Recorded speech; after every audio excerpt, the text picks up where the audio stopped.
જય દ્વારકાધીશ મિત્રો, આપ સૌનું સ્વાગત છે આપણી યુટ્યુબ ચેનલમાં અને હું છું ભરત આહિર। ચિંતાનો વિષય એ છે કે આજે બપોર સુધી અમદાવાદની અંદર વરસાદ થયો નથી। સરકારી શાળા કોલેજોની અંદર બધી જગ્યાએ રજાઓ જાહેર કરવામાં આવી છે અને એ બાબતે મીડિયા હાઉસ ઘણું ચિંતામાં છે અને થોડું અટ્ટહાસ્ય પણ કરે છે કે આવું બધું કેમ થયું એમ, કે હવામાન વિભાગની આગાહી હતી ને આવું થઈ ગયું, તંત્રએ સાવચેતીના પગલાં લીધા પણ વરસાદ ના થયો। પણ મિત્રો, હકીકત તો એવી છે કે જે આ મીડિયા હાઉસ સાથે જોડાયેલા હવામાન શાસ્ત્રીઓ છે, આ ન્યૂઝ ચેનલોએ બનાવેલો એક માહોલ હતો અને આ જ ન્યૂઝ ચેનલો છે જે ઉનાળા દરમિયાન અલ નીનોનો માહોલ બનાવી બેઠા હતા। એ લોકો ફરી આવી ગયા છે અત્યારે સારા વરસાદ અને મેઘ તાંડવ, ગુજરાતની અંદર પૂરની સ્થિતિ, આવું એક ઊભો કરવાનો માહોલ ઊભો કરેલો હતો। હકીકતમાં એવું મોડેલની અંદર પણ દેખાતું ન હતું।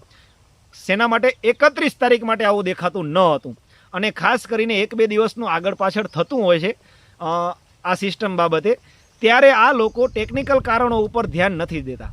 જેમ કે શરૂઆતનો પહેલો રાઉન્ડ છે તે આપણને ખાસ કરીને સૂકા પવનોના કારણે તો પશ્ચિમ કાંઠો કોરો રહી ગયો, તો આ ટેકનિકલ કારણ હતું। ત્યાર પછી વોર્ટેક્સ બન્યું, તો આ પણ એક ટેકનિકલ કારણ હતું। તો આ લોકો તૈયાર ભજીયાવાળા છે, હું જેમ શરૂઆતથી કહેતો હું કે તૈયાર ભજીયાવાળા છે। વિન્ડીનો મેપ મૂકી દે મોટી LCD સ્ક્રીન પર અને ત્યાર પછી સમજાવવા લાગી જાય છે, ભાષણો આપવા લાગી જાય છે અને એમની પાસે જે એક્સપર્ટ આવતા હોય એ લોકોએ પણ આ બાબતે અવગત કરવાની જરૂર હતી કે જે લાઈવ ડિબેટની અંદર આવતા હોય, જે હવામાન શાસ્ત્રીઓ અને જે માહિતી આપતા હોય, એમણે ખાસ એ બાબતની વાતચીત તો કરવી હતી, એ બાબતની ચર્ચા તો કરવી હતી કે સરકારે જે રજા જાહેર કરી દીધી છે સ્કૂલ કોલેજની અંદર, પણ હકીકતમાં એવું છે નહીં। 31 તારીખે જે વિસ્તારોની અંદર તકલીફ છે એ વિસ્તારો દક્ષિણ ગુજરાતના હોઈ શકે છે, મધ્ય ગુજરાત, સૌરાષ્ટ્ર કે કચ્છના એ ભાગ હોઈ શકતા નથી કે જ્યાં એટલો બધો ચિંતાનો માહોલ છે 31 તારીખે વરસાદ બાબતે। તો આ એક ખાસ મીડિયાની અંદર ચાલતી ચર્ચાઓ છે અને તમે જોડાયેલા હશો મીડિયાની અંદર તો તમને આ બાબતની ખ્યાલ જ હશે કે આવો માહોલ એ ઘણી વખત ઊભા કરતા। આપણે વાત કરશું આપણા મેઇન મુદ્દાની, એટલે કે વરસાદની। આવનારા 24 કલાકની અંદર પરિસ્થિતિ ગુજરાતની અંદર વરસાદની શું રહી શકે છે તેના વિશેની। તો આવતા 24 કલાકની અંદર સમગ્ર સૌરાષ્ટ્રનો 90% ભાગ વરસાદથી વંચિત નહીં હોય। આવતીકાલ સાંજ સુધીમાં ખૂબ સારો વરસાદ જોવા મળશે। આજે રાત્રિ દરમિયાન ખાસ ભાવનગર જિલ્લાની અંદર, અમરેલી જિલ્લાની અંદર, બોટાદ જિલ્લાની અંદર સૌરાષ્ટ્રનો જે પૂર્વ સરહદ વિસ્તાર કહેવાય, તો ખાડી આસપાસનો વિસ્તાર પણ કહેવાય, તો આ વિસ્તારની અંદર ખૂબ સારા પ્રમાણમાં વરસાદ જોવા મળશે। આજ વહેલી સવારથી દક્ષિણ ગુજરાતની અંદર વરસાદ ચાલુ થઈ ગયો છે। ઉત્તર ગુજરાતના ભાગોની અંદર છેલ્લા સમાચાર મળી રહ્યા પ્રમાણે હિંમતનગર આસપાસ પણ બપોરે વરસાદ હતો।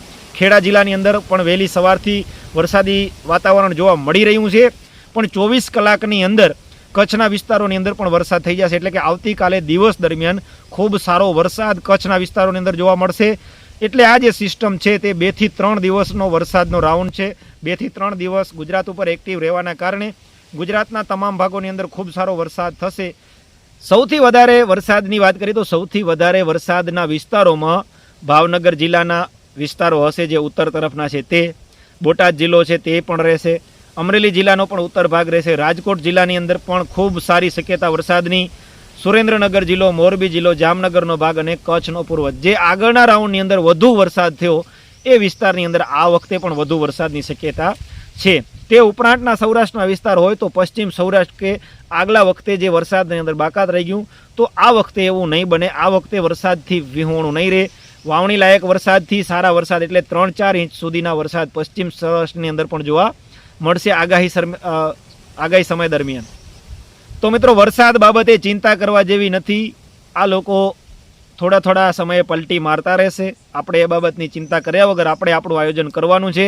આગાહીનો સમય મળે એટલે આપણે શું નક્કી કરવાનું કે આગાહીનો સમય મળી ગયો 31 જુલાઈથી 4 ઓગસ્ટ સુધી, તો આપણે આપણા કામ સંકેલી લેવાનો હોય, આપણે આપણી તૈયારીઓ કરી લેવાની હોય કે વરસાદ આવશે, પવન સાથે વરસાદ આવશે, ગાજવીજ સાથે વરસાદ આવશે, તો આપણે આપણી તૈયારીઓ કરી લેવાની હોય। આગાહીનો આ મતલબ છે ને આગાહીથી આ ફાયદો થાય છે। બાકી બાકાજીકી બોલાવવા માટે તો આખો ગુજરાત અત્યારે બાકાજીકી બોલાવી રહ્યું છે।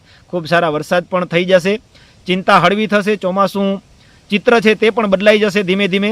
આવનારા દિવસોની અંદર હજી પણ સારા વરસાદના સંકેત છે, એટલે કે 10 ઓગસ્ટ આસપાસ એક ફરીથી વરસાદી રાઉન્ડ જોવા મળે એવું દેખાઈ રહ્યું છે। આ છે આગોતરું એંધાણ। તો ફરી આગળના દિવસોની અંદર કેવા રહી શકે વરસાદ, કઈ તારીખોની અંદર રહી શકે વરસાદ, તેના બાબતની ચર્ચા તો કરતા જ રહેશું। પણ અત્યારે મને એમ લાગ્યું કે ગુજરાતના જે ખેડૂતો છે તે ચિંતામાં મુકાયા છે, કારણ કે મીડિયા હાઉસ છે તે અટ્ટહાસ્ય કરતું જોવા મળ્યું છે, ક્યારેક સારા વરસાદ બાબતે, ક્યારેક નબળા વરસાદ બાબતે. તો આ બાબતથી ચિંતા કર્યા વગર આપણે આપણા કામમાં ધ્યાન આપશું. આપ સૌનો ખૂબ ખૂબ આભાર. જય દ્વારકાધીશ.